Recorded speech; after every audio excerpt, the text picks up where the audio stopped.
he faked his own death? That could be. Last night I was watching a movie where this guy, this really rich guy, wanted to transfer his soul into a younger body because his old self was sick. And the guy, the scientist, said, okay, but to fake your own death, it needs to be in a public place.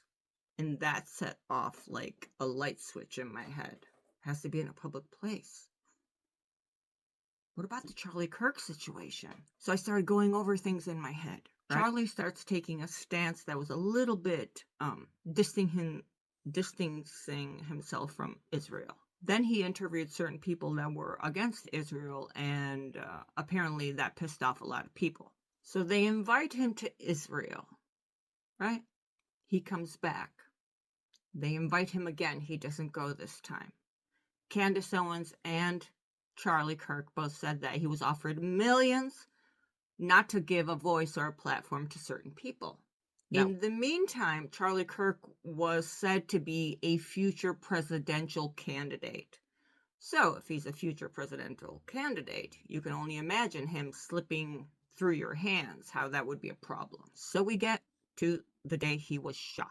I used to organize events, and for every event that I ever organized, I had to have a certain amount of ambulances or medics on site for how many people I was having. Oddly, that day that Charlie Kirk was shot, there were no ambulances, and his own friends had to grab him and put him in a car to drive him to the nearest hospital. So the weird thing was that a lot of people are saying the shot came from here and came out here. Other people are saying that the shot came here and went through here. Okay, there's that weird thing. So not only there are no ambulances, they get him and they take him away in a car. Next thing you know, you see people that are taking down the cameras that were right there.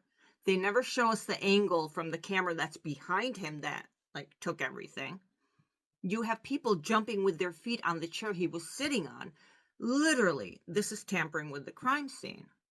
We all know from every movie ever that's a no-no. So the doctors say that Charlie died instantly, that even them rushing him to the hospital was useless. Okay. Next thing you know, it seems like it's this professional sniper that took this amazing shot from on top of a roof, right? But then all of a sudden we start finding evidence. The rifle was in a towel, this, that, evidence here, evidence there. All of these things. That was like, well, if he was a pro, this is rookie mistakes. So there's that. Then the financier, one of the biggest donors to Turning Point, donates $1 million to whoever can find who did this. All of a sudden, Father of the Year decides to turn his own son into the police. Which is weird if we kind of look at it, but okay. So this guy turns in his son to the police, and he gets the $1 million reward. The kid doesn't admit to doing it.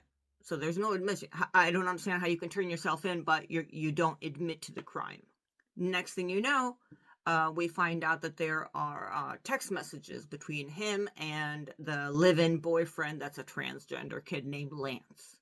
These text messages look like it's an essay, perfectly written out in coherent writing, punctuation. It's just not Gen Z lingo, so there's that. But these text messages are arranged in a way that it almost sounds like this Tyler kid wants to cover up for anyone that could have helped him, right? That's a possibility. Next thing you know, the police saying that this Lance kid is cooperating. All families, everybody's cooperating.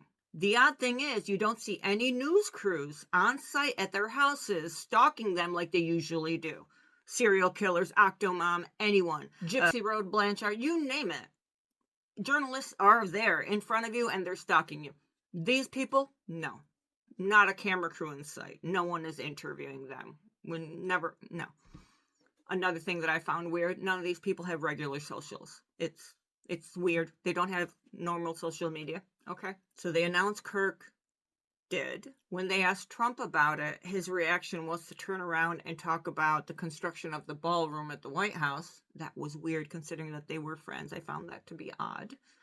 Because usually Trump is more emotional towards these things, especially since they had the attempt on him. I want to remind you of the movie. If you have to fake your own death, do it in a public place. Okay. Just keep on, remember this phrase from the movie. Then you have Candace Owens that's coming out saying that she has sources that are telling her that at the apartment the week before the assassination, this Tyler and Lance had a whole bunch of cars that were going back and forth from their house. This is all alleged. Candace Owens made videos about it. Then Charlie Kirk's pastor comes out and says everything that Candace Owens is saying is not true, that we're all conspiracy theorists. Okay, but if that's the case, then why didn't Erica Kirk tell Candace, hey, back off, shut the fuck up? You know what I mean? No, they're friends. They have their phone numbers. A lot of times it was Erica Kirk recording the videos of Candace and of Charlie. So that didn't happen. She didn't say back off. She did nothing. She's okay with whatever Candace is saying. So there's that. Next thing you know, Netanyahu comes out and does 2 public announcements saying we had nothing to do with Charlie Kirk passing away. That's weird. Since when does the leader of a nation come out to address a rumor on social media? A conspiracy, as they call it? What? Not once, but twice. So then we dig into what was going on with Charlie, and he had made it clear, Candace Owens confirms this, that they had offered him money to keep certain people off of his platform. Like, don't talk about this, don't talk about that. And Charlie said no thanks. He did not accept that money. We all know that if they can't buy you out, what's the next thing they do? So what if he was 2 steps ahead and he said, like in the movie, if you're going to fake your own death, do it in public. And the last weird thing that I'm going to tell you about is that if you see one of the pictures of Tyler Robinson, one of the regular pictures that they provided, in the TV, in one of the frames, there's an island. If you go and look at what this island is, it has a place there called Valhalla. Rewind. Cash, the FBI director, made a public announcement for Charlie Kirk. And he says, I love you and miss you, blah, blah, blah. I'll see you in Valhalla. Now, in Norse mythology, Valhalla is like heaven, right?